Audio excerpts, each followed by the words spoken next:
Presentimiento. En ocasiones, nos cruzamos con fenómenos que son extraños y sorprendentes. Algunos los llaman fantasmas, otros juegos de manos, y otros tonterías. Parece más simple agrupar dichos fenómenos, bajo el título de emociones transferidas, ya que se podrían aplicar a cualquiera de los sentidos. Algunos fantasmas son vistos, algunos oídos, y otros sentidos. En las siguientes páginas, parecerá que estos fenómenos ocultos pueden apelar en todo caso a los sentidos que perciben el calor, el frío o el olor. Y es que, para tomar la analogía del telégrafo sin cables, todos nosotros somos probablemente receptores, hasta cierto punto, y cogemos de tanto en cuando un mensaje o parte de un mensaje, que las eternas ondas de la emoción están gritando de manera incesante hacia todos aquellos que tienen oídos para oír y materializándose ante aquellos que tienen ojos para ver. Al no estar, por regla general, perfectamente sintonizados, no captamos sino trozos o fragmentos de dichos mensajes. Podrían ser un par de palabras coherentes, o un par de palabras que parecen no tener sentido. La siguiente historia, en todo caso, es para mí interesante, porque demuestra cómo diferentes fragmentos, de lo que sin duda era un mensaje, fueron recibidos y registrados por varias personas de manera simultánea. Han pasado 10 años desde los hechos aquí registrados, pero fueron escritos en el momento en el que sucedieron. Jack Lorimer y yo éramos amigos desde mucho tiempo antes de que se casara, y su boda con una prima mía no derivó, como suele ser habitual, en una reducción de nuestra amistad. Algunos meses más tarde, se averiguó que su esposa estaba afectada de tisis, de modo que, sin pérdida de tiempo, fue enviada a un sanatorio de Davos, en Suiza, acompañada de su hermana, para que ésta la cuidase. Afortunadamente, la enfermedad había sido detectada cuando aún se hallaba en su etapa inicial, y había suficientes motivos para esperar que, con los cuidados adecuados y un régimen estricto, pudiera ser curada por los cielos dadores de vida de aquel maravilloso valle. Las dos se habían marchado en el mes de noviembre del que estoy hablando, y Jack y yo nos unimos a ellas durante todo un mes durante las Navidades, y pudimos apreciar que, semana tras semana, ella iba mejorando de manera rápida y constante. Teníamos que estar de regreso en la ciudad a finales de enero, pero acordamos que sería mejor que Ida se quedara acompañando a su hermana, 1 o 2 semanas más. Ambas, recuerdo, bajaron hasta la estación para despedirnos, y no creo que pueda olvidar las últimas palabras que allí se entrecruzaron. «No estés tan decaído, Jack», había dicho su mujer, «me volverás a ver dentro de poco». Entonces la escandalosa y pequeña locomotora silbó alejándose de la estación. Cuando regresamos, Londres presentaba su habitual clima triste de febrero, repleto de niebla y heladas, que parecían producir un frío mucho más mordiente que las penetrantes temperaturas de aquellas soleadas altitudes de las que acabábamos de llegar. Ambos, creo, nos sentíamos bastante solos, e incluso antes de que hubiéramos acabado el viaje, habíamos acordado que por el momento era ridículo mantener 2 casas en funcionamiento, cuando con una sola nos bastaría, lo que resultaría además más alegre para los dos. De modo que, como ambos vivíamos en casas casi idénticas, en la misma calle de Chelsea, decidimos lanzar una moneda y vivir en la casa que ésta indicara, cara, la mía, cruz, la suya, compartir gastos, intentar alquilar la otra casa y en el caso de tener éxito, compartir también los beneficios. Una pieza francesa de 5 francos del Segundo Imperio nos dijo, cara. Habían transcurrido 10 días desde nuestro regreso, y cada día recibíamos las noticias más favorables desde Davos, cuando, primero sobre él, después sobre mí, descendió, como una tormenta tropical, un sentimiento de terror indefinible. Probablemente, este sentimiento de aprensión, pues no hay otro en el mundo, tan virulentamente infeccioso, me alcanzó a través de él. Por otra parte, los 2 ataques de vagos presentimientos podrían haber surgido de la misma fuente, pero lo cierto es que a mí no me atacó hasta que Jack habló al respecto, de modo que la posibilidad quizás se incline más porque fuera él quien me lo transmitiera.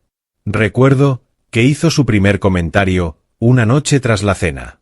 «Me he sentido tremendamente deprimido durante todo el día», dijo, y justo después de haber recibido este espléndido informe sobre Daisy. «No puedo entender dónde está el problema». Se sirvió un poco de whisky con soda mientras hablaba. «Yo que tú, no me bebería eso», dije. «Sería mejor que me lo cedieras. Esto me reconfortará y me ayudará a sentirme mejor», dijo él. Mientras hablábamos, yo estaba repasando la correspondencia, y me topé con una carta del agente inmobiliario, que leí con temblorosa impaciencia. «Estamos de enhorabuena», exclamé. «Oferta de 5 guineas a la semana hasta Pascua, por el número 31. Vamos a nadar en guineas». «Pero no puedo quedarme en tu casa hasta Pascua», dijo él. «No veo por qué no. A Daisy también le parece bien. Hablé con ella esta mañana, y me ha dicho que te persuadiera para que te quedases. Eso sí te apetece, por supuesto. Viviendo aquí conmigo, estarás más animado». «Pero perdona, ¿qué me estabas diciendo?» Las fantásticas noticias sobre las guineas semanales no le habían alegrado lo más mínimo. «Muchísimas gracias. Por supuesto que me quedaré». Recorrió la habitación 1 o 2 veces. «No soy yo el que está mal», dijo al fin. «Es eso, sea lo que sea eso. El terror nocturno, del cual se te ha ordenado no tener miedo», remarqué. «Ya lo sé, mandar es fácil, estoy asustado, algo se acerca. 5 guineas semanales se acercan», dije. «No me quedaré aquí, para que me infectes con tus temores.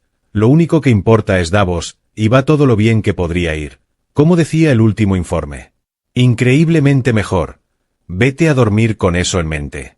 El contagio de su miedo no me afectó en aquel momento, ya que recuerdo haberme ido a dormir sintiéndome bastante alegre, pero me desperté en una casa oscura y silenciosa, y eso, el terror nocturno, había llegado hasta mí mientras dormía. El miedo y la duda, irracional y paralizante, me habían atenazado. ¿De qué se trataba? Al igual que podemos predecir la llegada de una tormenta con un barómetro, al sentir tal hundimiento del espíritu, diferente a cualquier cosa que hubiera sentido anteriormente, estuve seguro de que aquello era el presagio de algún desastre. Jack lo vio en el mismo instante, en el que nos encontramos para desayunar a la mañana siguiente, a la luz pálida y marrón de un día nublado, no lo suficientemente oscuro como para necesitar velas, pero sombrío más allá de toda explicación. «De modo que también ha llegado hasta ti», dijo. Yo no tenía ni siquiera la fuerza de voluntad necesaria para decirle que tan solo me sentía ligeramente indispuesto. Todo aquel día, y durante todo el día siguiente, el miedo cubrió mi mente, como si de una capa negra se tratara. No sabía qué era lo que temía, pero desde luego, se trataba de algo extremadamente intenso, algo que me resultaba muy próximo. Se acercaba más a cada momento, extendiéndose como un manto de nubes sobre el cielo. Pero al tercer día, supongo que cierto coraje regresó a mí. O bien aquello era resultado de nuestra imaginación, provocado por nuestros alterados nervios, en cuyo caso ambos estábamos preocupándonos en vano, o bien de entre las inconmensurables ondas emotivas que golpean las mentes de los hombres, algo en el interior de ambos había intuido un peso en la atmósfera. En cualquiera de los dos casos, era mucho mejor intentar, aunque fuera en vano, enfrentarse a ello.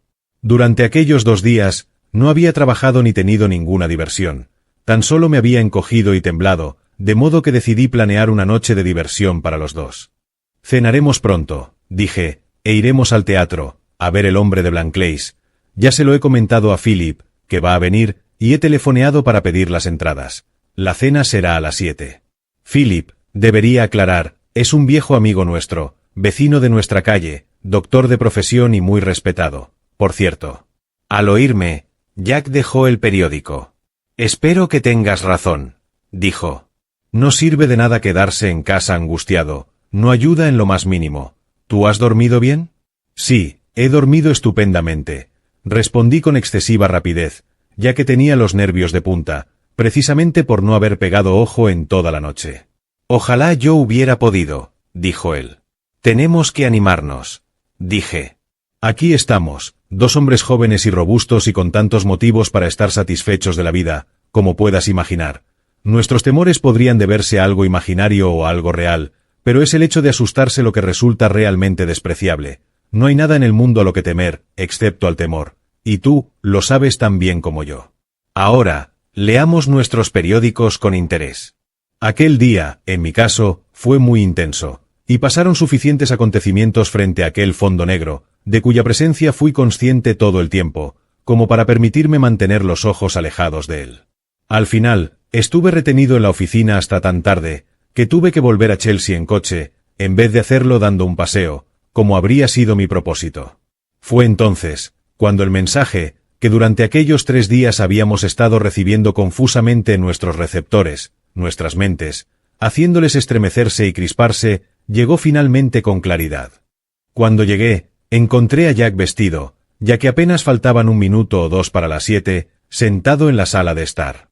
El día había sido cálido y bochornoso, pero mientras pensaba en dirigirme a mi habitación, me pareció como si de repente se hubiera vuelto tremendamente frío, no con la humedad de las heladas inglesas, sino con la pureza cristalina y penetrante de los días que habíamos pasado en Suiza. La leña estaba preparada en la chimenea, pero no había sido prendida, por lo que me arrodillé en la alfombrilla para encenderla. «Vaya, pero si esto está helado», dije. «Hay que ver lo descuidados que son los criados. Nunca se les ocurre que te pueda apetecer encontrar un buen fuego en invierno, y desde luego jamás en verano. Por el amor de Dios, no enciendas la chimenea», dijo él. «Es la noche más calurosa y bochornosa que recuerdo». Le miré asombrado.